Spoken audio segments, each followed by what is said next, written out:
Welcome back to A Complete History of Manchester United. I'm your host, Wayne Barton, author and producer of several Manchester United books and films, joined, as always, by the legendary football writer, Paddy Barclay, to take you on this journey through Old Trafford history.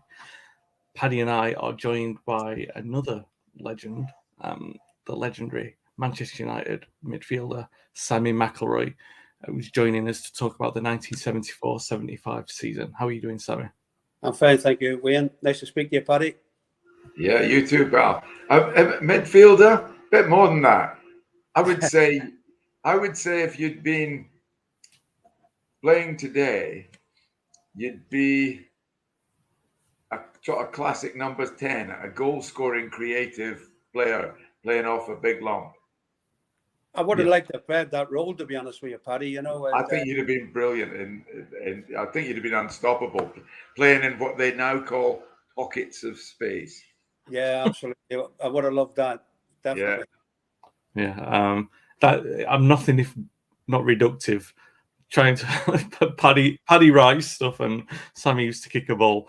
If you're watching the video, please give it a like and subscribe, and join in the conversation in the comment section. If you're listening back on the audio podcast, please be sure to subscribe and give us a review on the platform you're listening on. Sammy, we're going to be talking about the 74-75 season, but prior to that, United went to Ostend in Belgium, a bit of crowd trouble, but what I really want to talk about is Martin Buchan.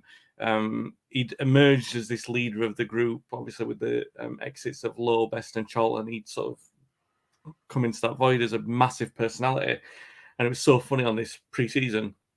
He refused to hand over his passport. And I just wanted to ask a few questions. Well, really, just get your thoughts on Martin emerging as that leader in the dressing room and that story in particular, the passport one. Oh, yeah, Martin was a character. I remember Martin coming down when he signed from Aberdeen. A very confident player, fast, one of the best defenders, I think, over the years that Manchester United have ever had. Very articulate man. He definite born leader, no doubt about that. But Martin, from day one, always had this, that why should I be giving my passport away? I'm old enough, I'm experienced enough, I can look after it. But that was a club rule at the time, Wayne. The secretary at the time, from Les Olive, right through to the secretaries, when kept a hold of the players' passports, because players actually could lose them, they could set them someplace and not find them, and that's the reason why the club did what they did. But Martin had no intention of the club having his passport, and he was the only one that got away with it, by the way. He definitely would not let the club look after his passport.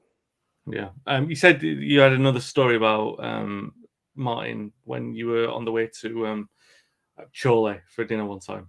Oh, yeah. There was a big man there called Sam. He was a friend of Tommy Docks or Tommy Cavanagh's. And when we were flying as a team, playing really well and beating teams every week, and we were doing really well, the Doc very rarely had his training hard. It was all five-a-sides. And then he would take us down to Blackpool for a place where they had cold baths, saunas, massages. And then after we had the sauna and massages, we used to go back to this restaurant in Chorley, Big Sam's, to have some food. So it was a Wednesday or a Thursday when we used to go, and we'd take the order of the food. Then we'd take the order of the drinks. The lads in them days would have, in the middle of the week or a Thursday, they would have orange and lemonade, blackcurrant and lemonade, orange juice, just an ordinary lemonade. It came to Martin, and Martin would order a pint of lager. He was the only player that have a pint of lager, and no one said a word. The Doc never said a word. Tommy Kavanagh never said a word. This was Martin's preparation. I want a pint of lager on a Thursday or whatever when it was. I will have a pint of lager. That's exactly the character he was. But he was one of the best captains I ever played with, and you know, he had a great time at Manchester United. For his size, his partnership with Brian Greenough was absolutely superb. Yeah. You mentioned Tommy Kavanagh and also Frank Blunstone, two coaches that we haven't mentioned in previous episodes. We've gone through the coaches, so I'm just going to give them a little bit of an introduction here for listeners. Tommy Kavanagh was a Scouser and inside forward on his day. He'd been player manager at Cheltenham Town, where he'd been sacked for swearing after complaints from the supporters club. And I'm sure that doesn't come as a surprise to Sammy, considering the volatile way Tommy could be on the pitch, on the training pitch, I should say. And Tommy Docherty's other coach was Frank Blunstone. He's a former winger. He actually played alongside Duncan Edwards and David Pegg in the England under-23s. Played under Docherty at Chelsea.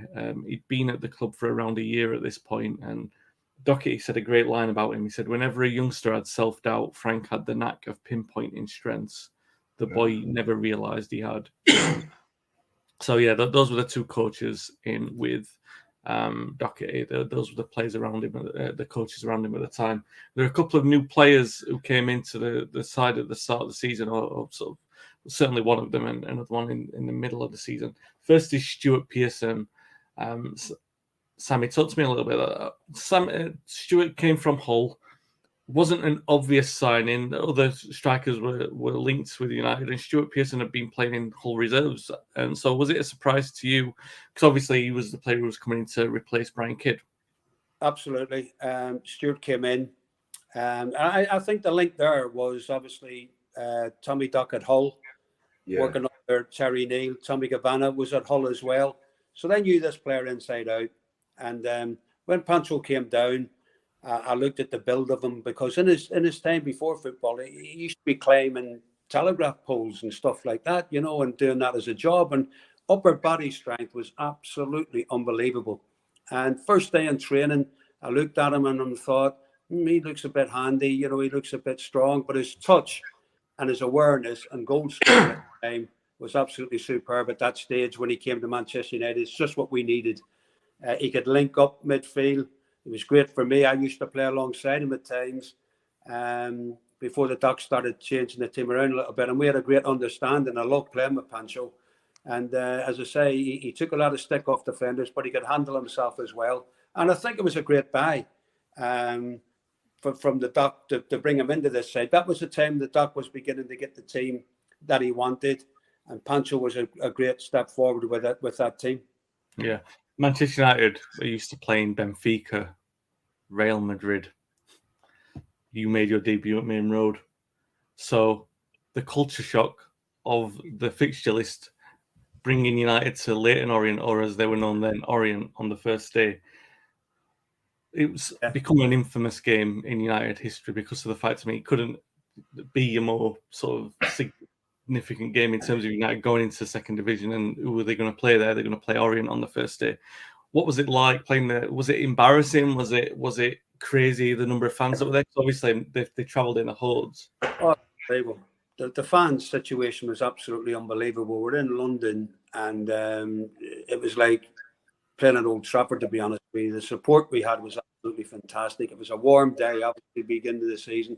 You mentioned the word there, Wayne, embarrassing. And to a certain degree, there was a little tinge of that, to be honest with you. We are used to playing, Manchester United were used to playing against those teams you talked about. The stadiums as well we used to play in were fantastic, in the league. Then we're dropped down a division, and you go to Orient. Now, that's a bit of a culture shock, Orient. Not just the pitch, the fans were so close to you, but the dressing rooms and all were absolutely a shambles. They were so small, small bath. And you're thinking to yourself, oh my God, is all the second division going to be like this? It's going to be a bit of a shock. But we were so, after the pre-season went through and down to business, we every player, I looked in every player's eyes, and the determination to start well, because expectations were sky high for us to get out of that division. Absolutely sky high. And we got off to a great start down at Orient. I was actually sub for that game that day, Wayne. My first game at Orient in the second division. I started off in the subs bench, down to one or two little things that happened in pre-season and whatever. And for me to sit and watch and listen to the crowd, listen to the stick we were getting, listen to the Orient supporters giving us so much abuse every time we got the ball, it was a bit of a shock, I must admit. But we won the game, and that set us off in the second division. Yeah, won 7 and drew 2 of the first 9. The confidence that had been bereft and missing from this United side in the previous couple of seasons sort of flicked like a switch as you started playing with a bit of a swagger. One particular game, we played at Blackpool in October, and Martin Buchan told me a story about he was just stood at the back watching this United team play like a United team should, and he was sort of taken aback by the confidence of it. United winning 3-0 that day. As the season wears on, United are earning that many plaudits and that much attention from the press because obviously they're playing good football and doing very well. That when they play Sunderland in November, the match of the day cameras are there, Paddy. I'll come to you with this, and I want to really talk about how it comes into fruition that Manchester United can be thrilling so much in Division 2 that at the turn of November they're being considered to be featured on Match of the Day, which for listeners and viewers, Match of the Day wasn't a compilation show like it is today. They picked one game where it was. Hence the title, Match of the Day. They picked a match, and no, it wasn't. It wasn't a surprise because simply because the crowd figures everywhere United were going, and indeed at Old Trafford, because the fans loved the brand of football. I mean, I think we mentioned last week, Sammy, just to bring Sammy up to date, I mentioned that, often people say, oh, a season down will do that club a load of good. And instead of coming straight back up, they go further, they struggle. And that's happened a lot recently. But this was a classic case of, because Samuel, correct me if I'm wrong, there had been signs even in the relegation season that they were beginning to play Manchester United football, again. And this just accelerated in the second division. And so it was no surprise, since they were bringing in bigger crowds than I think, I may be wrong, I think there were only two teams in the first division pulling in bigger crowds than Man United. So I suppose it was just a sensible commercial and footballing decision by the Match of the Day producers to put United on the telly, because they were making a national impact, even though they were in the lower division. It was, you wonder if it could happen today. I suppose with Manchester United it would, or if Liverpool got relegated or something. But it was exhilarating. Sammy, I mean, you were fully over your car crash. Yeah. You're fully fit. And you must have been loving playing in that team, especially after a long spell on the sidelines. Absolutely, Paddy. I've talked about this. I've talked about Wayne. I've mentioned it in the book.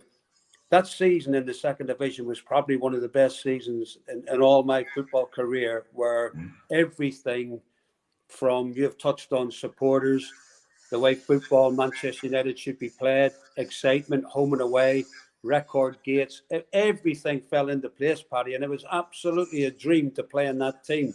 We couldn't wait for a game Saturday to Saturday or Saturday, Wednesday, what it was in them days, and everyone was going out with confidence. And don't forget as well, we were the team to beat there. Every team we played to beat Manchester United. Home or away, they were dying to beat Manchester United. And that was the challenge that we had, and we overcame. Yeah. Well, how much of a factor was Doherty? I mean, Kavanagh and Blunston were mentioned. Which did either of those two have something in it, or was it just the Doherty's natural effervescence sort of being reflected in the team? That's a good question, Paddy, because they all had a little part to play. Frank mainly with the kids. To be fair, Frank was fantastic with the kids. And the doc knew this. Frank Blunston, he was great with the kids. Tommy was like, Tommy would start around an empty house. He was unbelievable. He was passionate. He used to get the supporters at it. We used to go away from home. He'd have a red shirt on. He'd go over to the fans, take his jacket off and show the red shirt, get everyone pumped up. And the doc was a character, as you know. He would, in big games, he would be cracking jokes. That was his way of sort of like selling his town. We went out every game fearing no one. The team sheet used to come in. Tommy Kavanagh would pick the team sheet up, screw it up and throw it on the floor and say, hey, we're not even looking at that. They're not in our league. So the two of them had a part to play. And you know, we the training side of things wasn't what you call a lot technical, Paddy. It was more fun because when we were winning games, we did the same every week. We had the same routine. The Doc's sort of thing was, why change it? We're loving it. Why change it? We hardly ever talked about opposition. We used to do like a shadow play. We'd play against no one just to get our shape. And it worked a treat. And everyone loved training. It was exciting. It was fun. And as I say, a joy to play in at that stage. Yeah, United won that game against Sunderland 3-2. Sammy scoring in it. Effectively, from that point, United were runaway leaders of the second division. There were a couple of wobbles, but football that they were playing, the form and the confidence they were showing, they were never really in doubt of throwing that position away. They were hoping for success in the Cups. In the League Cup, they went on a run where they knocked out Manchester City. A little bit of revenge for the previous season, the incident with Dennis Law. The cup run took United all the way to the semi-final where he came up against Norwich. Sammy, you and I have talked, I've known you for nearly 10 years, and I know that defeat is one that rankles with you still to this day.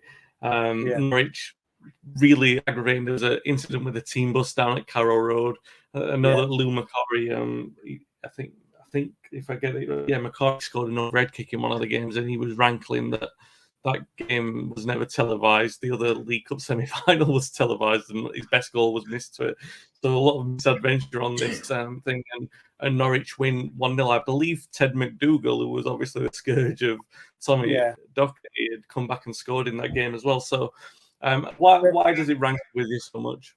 Semi-final, Wembley. Then Wembley was, everyone wanted to play at Wembley. We're in the 70s, and the League Cup was a chance for us to get to Wembley. But them games were over two legs, and we really lost it at Old Trafford. We scored 2 goals. We let them score 2. I think Ted McDougall scored at Old Trafford, Wayne, to make it 2-2, and that sort of like rubbed their faces in it a little bit. But we should have done enough at Old Trafford to go to Carrow Road and expect to get to Wembley. But we lost at Wembley. At Carrow Road 1-0.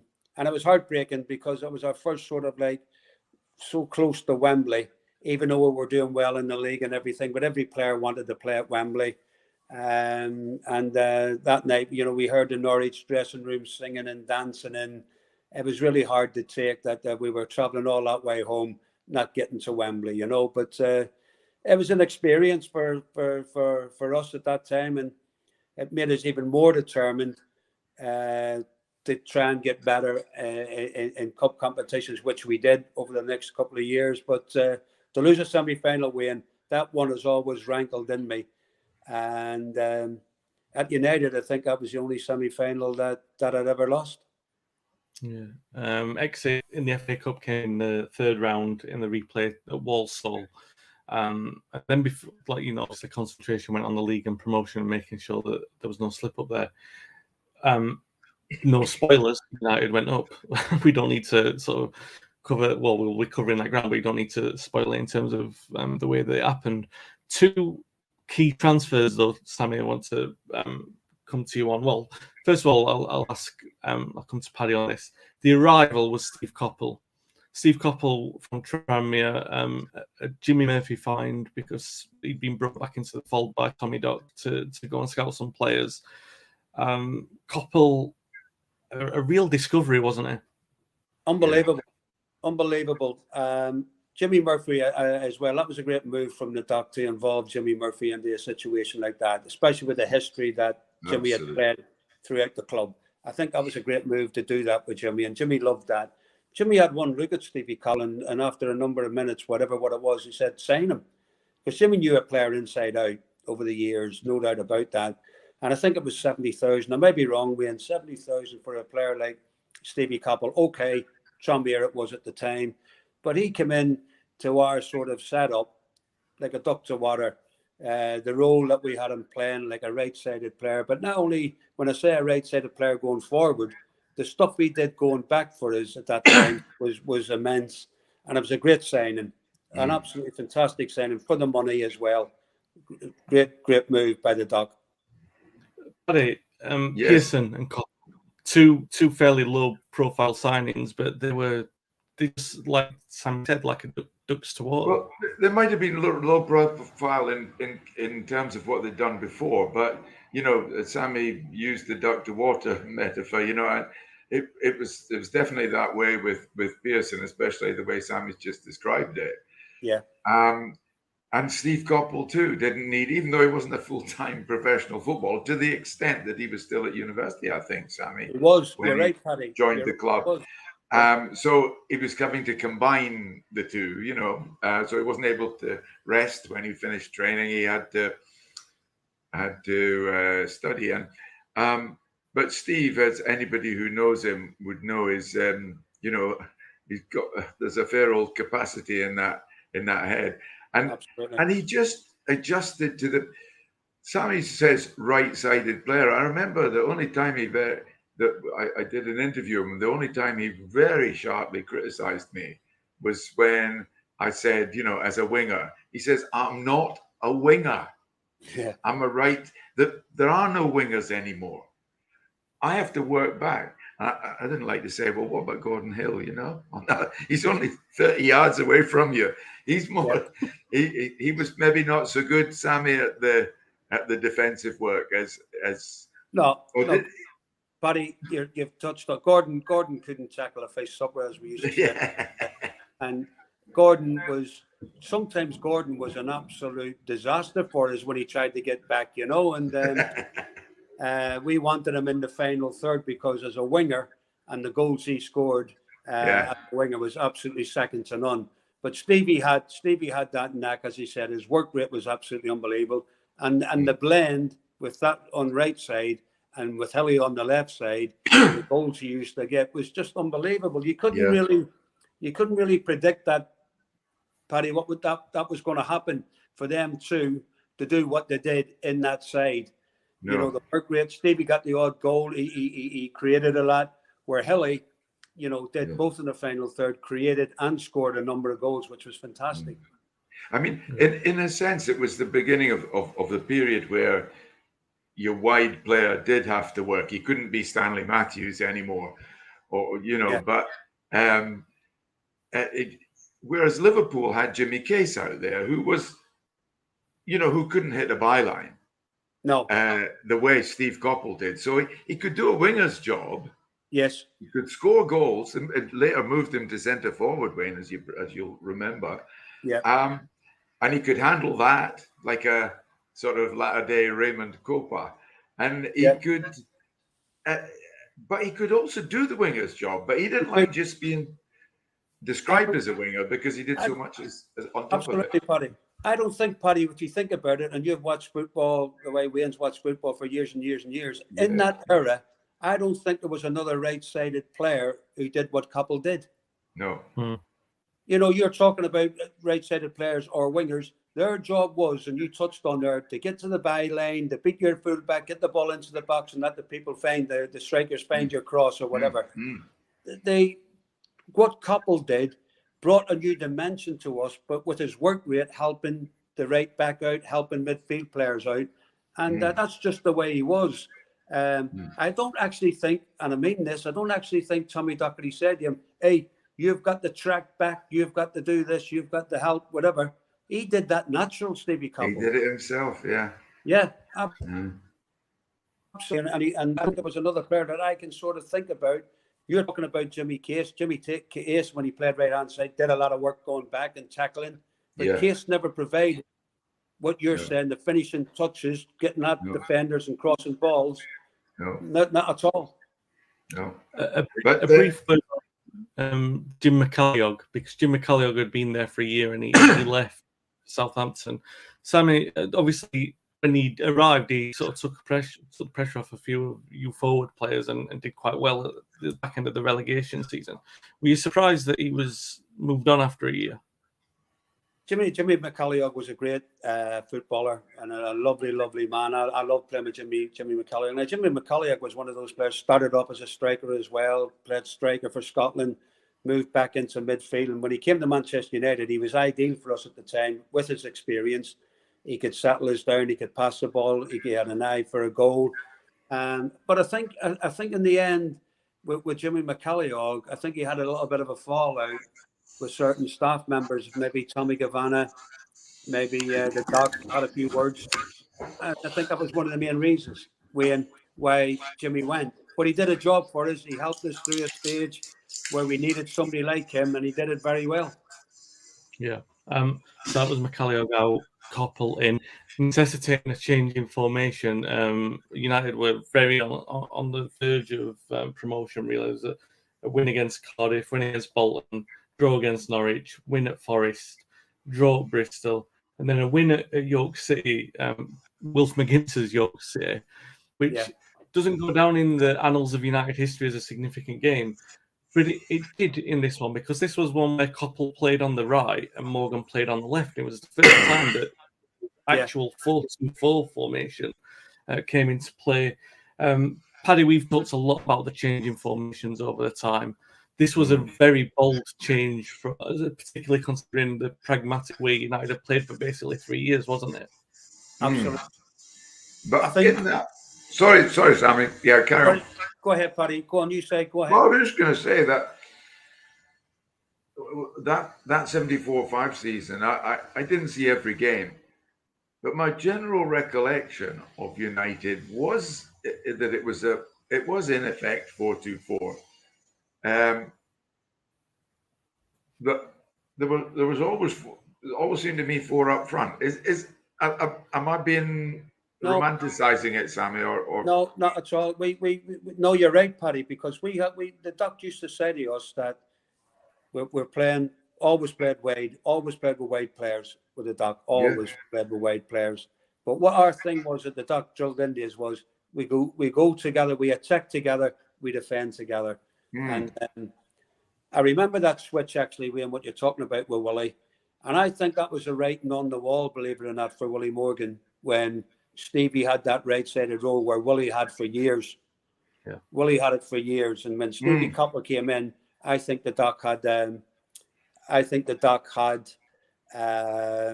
his mind on maybe moving Willie on. I don't know if Paddy agrees with that. Yeah. That was my thought.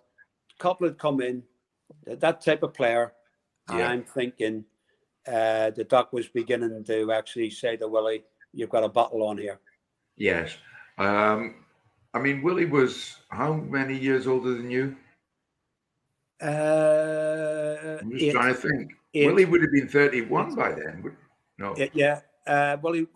I think Willie's 8 years older than me, Paddy, at the time. Yeah. So you're going back there. Willie, I think early was early 30s. You're right. Yeah. So I mean, the style of football that you played, it was demanding physically. Yes, it was. Yeah, and I think that maybe that was the reason.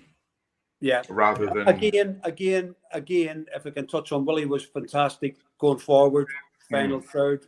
But if you're asking Willie, and I'm sure Willie will agree with this, Willie used to play in midfield as well, Paddy, as you know, for a few years. I'd forgotten that. He played in midfield for a few years in there, and then when he was wide, we never expected Willie to track back like a Gordon Hill or like a Stevie Coppell. Sorry, Willie couldn't do that. And at 31 years of age, I was beginning to think that Doc had something else in mind. Promotion was secured at the end of the season. A draw at Notts County, and then a big promotion party at Blackpool where there were fans on the roof of Old Trafford. I don't know if you've seen the pictures of that. It's quite extraordinary. Paddy, Sammy, you win the second division with Manchester United. You've gone up. You've played fantastic football. Are you celebrating, or is it a matter of relief when you're walking around the pitch at the end?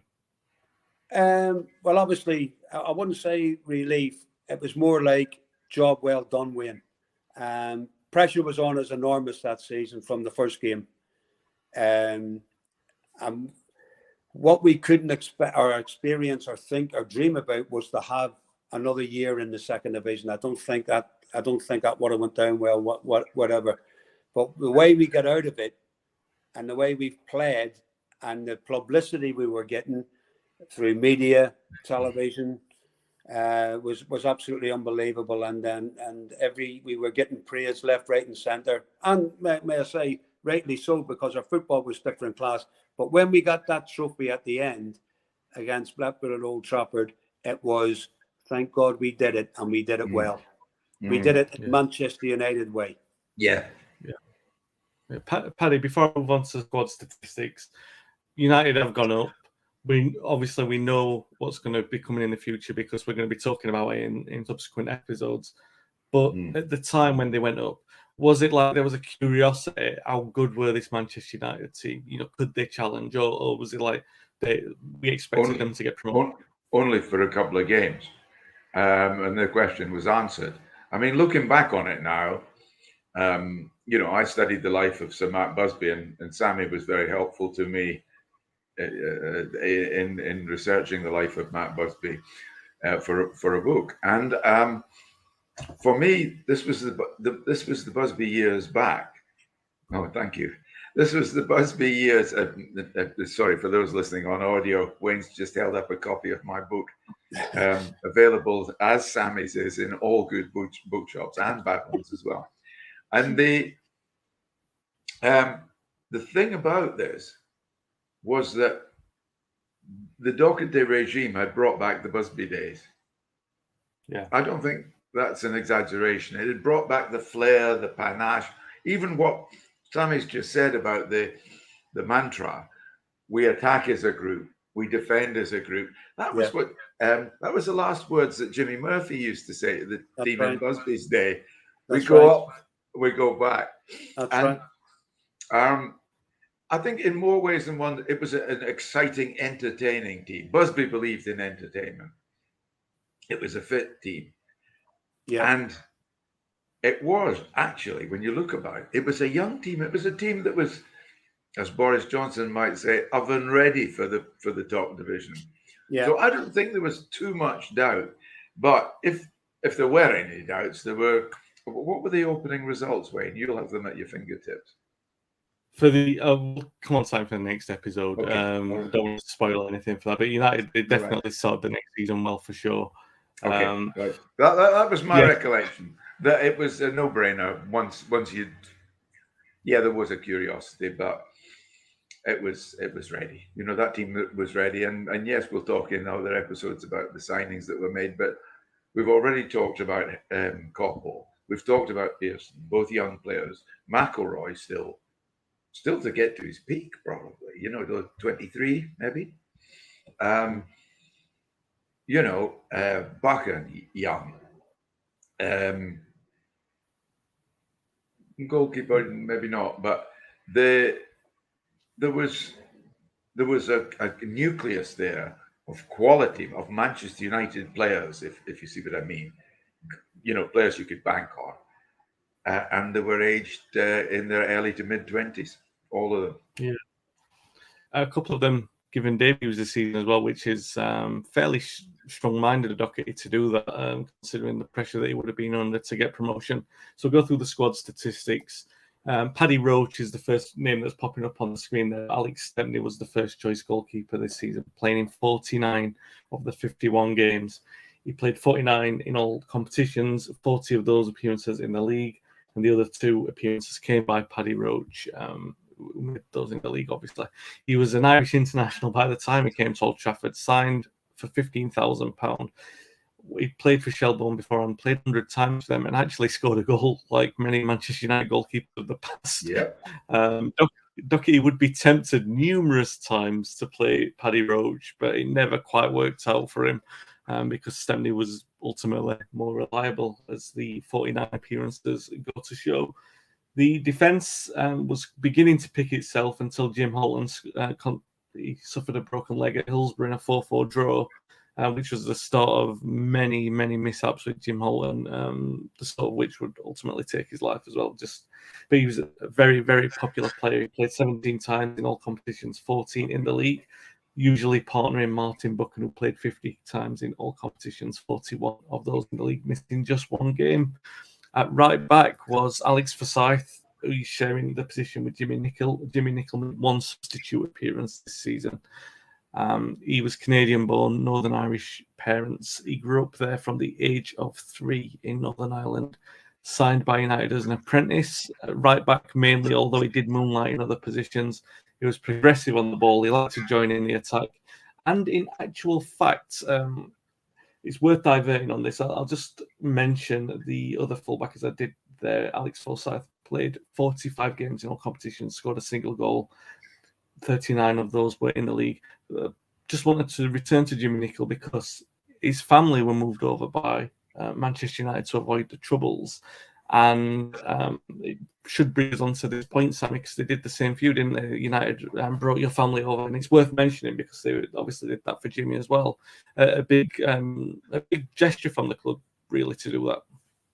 Oh, absolutely. The club were fantastic like that because at the time in Northern Ireland there was really serious trouble, and I did manage, in the 70s, around about this time we're talking about, and Jimmy Nicholl was in the same situation with his mum and dad back home, so the club helped them to get a house and sale, which I thought was fantastic, and that's the way the club were. They didn't want any worries on your head. They just wanted you to think about football and to help the family. They were fantastic in that way. Yeah, absolutely. Another debutant this season was Arthur Albiston.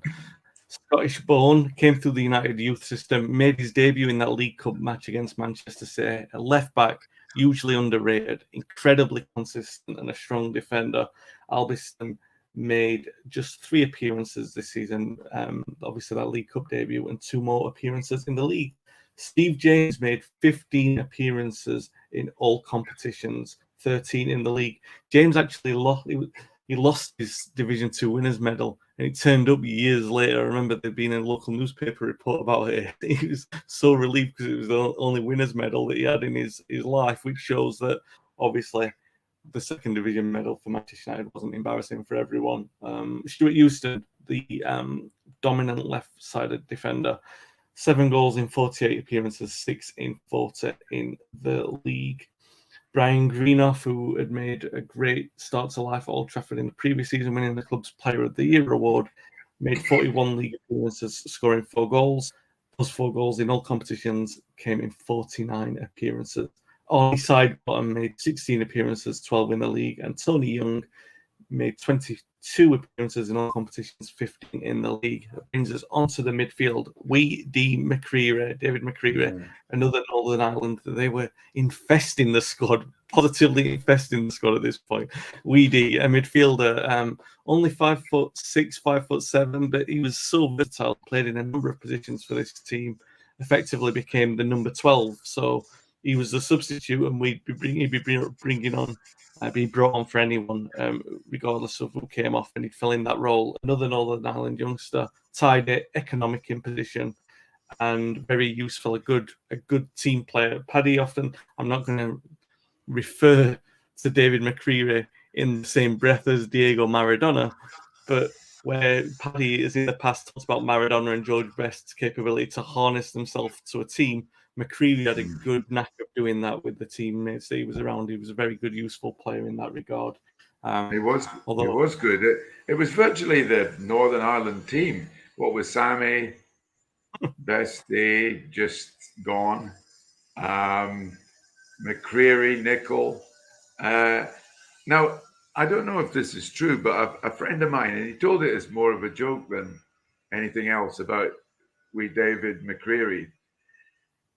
He too, of course, came over when he was maybe 15, same as Sammy and Bestie and all that. But what I was told was that David's family included some pretty tasty lads from the loyalist side of the community, and anyway, they were all gathered on the quayside at whatever the port is in Belfast. I don't know what it is. And they were all there to see him off, with his wee suitcase. And the suitcase was probably bigger than him, but he was about to get on the boat to go over to Manchester. And this reporter, friend of mine, swears he had these big lads with muscles bursting out of their suits saying, "Now, don't you be getting into any trouble over there." Okay. Whether it's true or not, I don't know, but that was the story. I mean, yes. Little Davy McCreary was one of my friends, and not far from me in East Belfast. But his family were a very, very hard family. There's no doubt about that. And if you had a new little David, was involved in that family, you would have seen no chance, because he was he was so meek and mild, a lovely, lovely man. Yeah. It was hard to believe that he belonged to the McCrearys, who I knew one or two of his brothers, and Rab, his elder brother, was a fantastic footballer as well back home. Another lovely man. Yeah. Yeah. We've already mentioned. I'm glad there was an element of truth in that story. Then. Oh, absolutely. Absolutely. And here's another man with a fine head of hair, Stevie Coppell. Stevie Coppell's right? Just come up on the screen. He made the first 10 of his 396 appearances. At one point, a record-breaking run of consistent appearances in a row. He made 10 appearances this season, one from the bench, and scored a single goal. Jerry Daly in midfield scored 13 in 46, 11 in 37 in the league. George Graham made one single substitute appearance. Jim McCalliog made 27 appearances and scored 3 goals, 20 appearances in the league. McCreary should mention made 2 substitute appearances in the league before going on to bigger and better things at United in the future as well. And brings us to 2 more midfielders, one who's sat with us and the other one is by the name of Tommy Baldwin. One of those, like mentioned in one of the previous episodes, some players only stayed at United for such a short period of time that there's no pictures of them in a United shirt. And this is Tommy Baldwin in a Arsenal shirt. He was loaned from Millwall for a few weeks in January, played just 2 games. A midfielder was brought. I thought that he'd bring a little bit of bite into that area of the pitch, but he was gone pretty sharpish. And the other midfielder, although, as Paddy quite correctly said at the start of the podcast, maybe I should describe him as a number 10 trequartista, or whatever the modern name is from. Sammy McElroy. 10 goals in 51 appearances, 7 in 42 in the league. Every league appearances, that means that you were the only player, Sammy, to play in every single league game this season, which, so obviously you came on against Orient and then didn't miss a single one. So you even played at Millwall, played at York, played at Cardiff, all those unsavoury grounds. Sammy McElroy was there. Sammy McElroy, your father was also travelling to many of those games as well, wasn't he? Well, my dad and my father-in-law at the time, and a couple of friends, there was 4 in the car. They went up and down the country to watch the team. And, my dad, he was an amateur football back home. Even he was purring the way we were playing, the proper way to play football. And he loved it. Since I brought him over from Belfast, he just cottoned on to Manchester United, home and away. Even my mother went to the home games and never missed a home game. Yeah. And as I say, my dad travelled to quite a few of the away games when there was a lift going in the car. Yeah, he loved it. Absolutely loved it.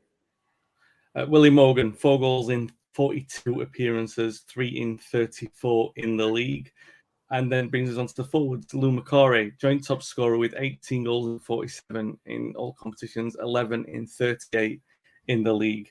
And Stuart Pearson, who we mentioned earlier, onto the dock from Hull. Not a prolific goal scorer, really, and not particularly built like a menacing finisher, but he did seem the perfect match for this building team of frenetic energy and increasing pace in there. He's like, sometimes he'd be the calm in the storm, like there'd be a pinball machine going off in the penalty area, and he'd be perfectly placed to fire the ball into the net. It's a definite gamble. And we'll mention another one in a moment. It could have easily been a Tommy Baldwin, or as we're coming on to a Ron Davies, but it worked very well. And Pearson scoring 18 in 37, 17 in 31 in the league. A tremendous signing from Dockett, without question. The other name in this list is Ron Davies. Looks more like you'd see him in a film from the 70s in this picture that's on the screen. Very of his era. A great mop of air, and I've got him down as 8 substitute appearances there, but he's actually 10 appearances in all competitions without scoring a single goal for Manchester United. The match program is a little bit different because we mentioned it at the start of the decade. It was the one with the big circle in the left, and now it's changed somewhat to this Welcome to Old Trafford United review, which I actually like. I love that style. And it was sort of similar to the one that we did for the 74-75 book. It looked a little bit like that. Before we conclude, I always do the tactics. The tactics, more or less, for this season looks a little bit like this. Alex set me in goal for Forsyth, Buchan, Alton, Euston. That was the usual side. Obviously, with injuries, Alton would move, and then Euston might move into middle. Albiston might move to the left. Greenough might also move back into midfield, into defence as well. And you'd have the likes of McCallion, Mick Martin coming in, McCreevy obviously as well. Midfield, Willie Morgan, obviously he's going to be displaced by Steve Coppell towards the end of the season, but he played the majority of the games. Brian Greenough usually in the middle with, and you can correct me on this one side, because I've got Daly and McElroy there, McCarry and Pearson, and it must be the first sort of iteration of an interchangeable system there with Daly, McElroy and McCarry, right? You three would just flit around changing positions in that area. Absolutely, yeah. As I say, we're very flexible. The team as well was, they used to be, you think of Brand starting off in midfield, then he finishes up. When Jim breaks his leg, he goes back to centre half, and Daly, myself played in there, and then Lou McCurry, who was a striker, came and went back into midfield. Yeah, Greenough came, and I went back, as I say, and I played inside there with Lou McCurry for a number of years in midfield. So all those players on that team there were all flexible. They could all play different positions. And it was a dream, absolute dream to play with those players. The best Busby sides, as Paddy mentioned earlier, they shared that trait as well. So very, very sort of in sync with the club's history that Doherty was building that side. The average attendance at Old Trafford was actually up by 6,000 on the relegation season, despite being in the second division. 47,781, like Paddy said, one of the best supported clubs in the country. Top scorer, McCarry and Pearson with 18 goals apiece. United obviously finishing top of the table, winning that second division trophy. The key results I've picked out, the 3-2 win against Sunderland, because obviously it made the headlines and got match of the day.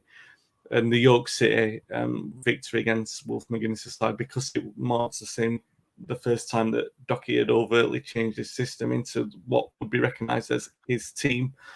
And then the 2-2 draw at Notts County that secured the return to the top flight. Elsewhere in football, Derby County won the league championship. West Ham won the FA Cup, and Aston Villa won the League Cup. And I don't think you're going to see a sort of three lower sort of sides winning trophies like that in the future, because Liverpool are about to dominate, unfortunately.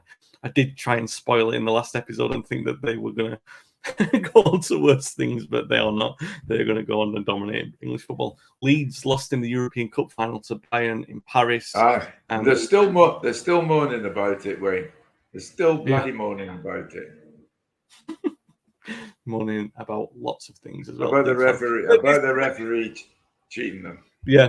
This isn't a podcast for Leeds fans. They obviously they were complaining that Leeds had a disallowed goal and it sparked riots in the stands, and you're quite right, they still complain about it today. But they lost, so all's well ends well. As far as listeners to this podcast who will attest, not for any Leeds fans, in which case my deepest commiserations to your European defeat.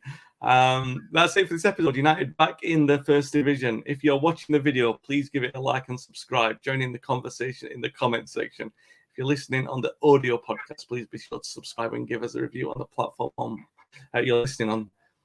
Paddy and I will be back next time